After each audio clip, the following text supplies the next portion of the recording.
আজকে বানাবো আম পোড়া আমের শরবত। প্রথমে একটু জিরেটাকে আমরা ভেজে গুঁড়ো করে নিয়ে নিচ্ছি।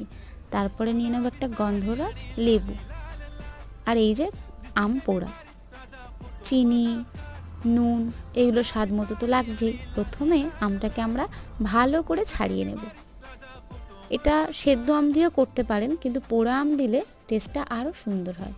এইভাবে সুন্দর করে পাল্পটাকে হাতের সাহায্যে বের করে নিয়ে আপনারা ওর মধ্যে দিয়ে দেবেন স্বাদ মতো চিনি, নুন, যে যেমন খেতে ভালোবাসেন সেরকম ব্যালেন্স করে দেবেন। তারপরে একটু গন্ধরাজ লেবু দেব। গন্ধরাজ লেবুটা অপশনাল, চাইলে দিতে পারেন, নাও দিতে পারেন। আমি দিয়েছি যাতে একটা সুন্দর ফ্লেভার আসে। সুন্দর করে সব কিছু মাখিয়ে নেওয়ার পরে শেষে একটু ভেজে রাখা জিরের গুঁড়ো দিয়ে সুন্দর করে নিয়ে পরিবেশন করুন গরমের দিনে ঠান্ডা ঠান্ডা আমের শরবত। ধন্যবাদ।